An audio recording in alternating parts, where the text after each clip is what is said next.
నమస్కారం. ఈరోజు మధ్యాహ్నం భోజనం చేస్తున్నప్పుడు అండి చాలా అంటే చాలా డిస్టర్బ్ అయ్యాను. ఎందుకంటే మిత్రుడు కార్టూన్ ఒకటి వేశారు. ఆయన కార్టూన్ వేయటం డిస్టర్బ్ కాలే నేను.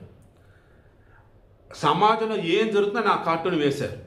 సమాజంలో ఎలా ఉన్నారంటే ఈ కొన్ని రీల్స్ చేస్తున్నారు.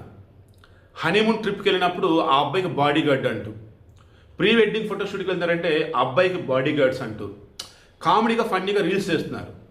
అంటే వాళ్ళు ఎలా చెప్పాలంటే హాస్యాత్మకంగా ఉన్న విషయాన్ని సమాజాన్ని తెలియజేస్తున్నారు, కానీ నవ్వుకుంటున్నారు.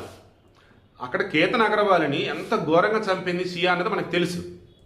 బట్ ఇప్పుడు ఏమవుతుందంటే కామెడీగా పోస్టులు పెడుతుండడం కావచ్చు, భయపడుతున్నట్టు కొన్ని ఇది చేయటం కావచ్చు, అవి వేరేలాగా వెళ్ళిపోతున్నాయి. సో ఒకటి మాత్రం చెప్పగలను, మన సమాజంలో ఆడపిల్లకి ఏదైనా జరిగితే, స్త్రీకి, యువతకి, మహిళకి, ఎవరికైనా కానీ స్త్రీలింగం వారికి ఏదైనా జరిగితే యావత్ సమాజం అంతా రెస్పాండ్ అవుతారు. ఆడ మగన్న తేడా మొత్తం రెస్పాండ్ అవుతారు.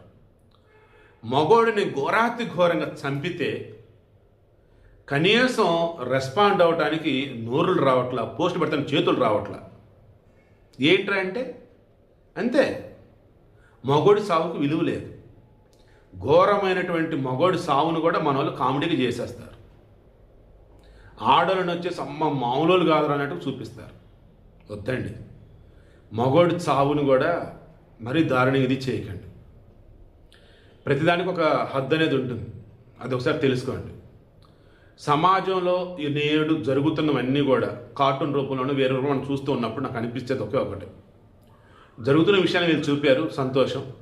కానీ సమాజం ఎందుకు అబ్బా అలా ఉందనిపించినప్పుడు గుండె నిజంగా చివుక్కుమంది నాకైతే ఈరోజు. మామూలు కదా, ట్రోలింగ్లు, మీమ్స్ మొత్తం కామెడీగానే అవుతూ ఉన్నాయి అన్నీ కూడా. దెన్ ఆ సీరియస్నెస్ అనేది జనాలకు మొత్తం డైవర్ట్ అయిపోయింది అసలు.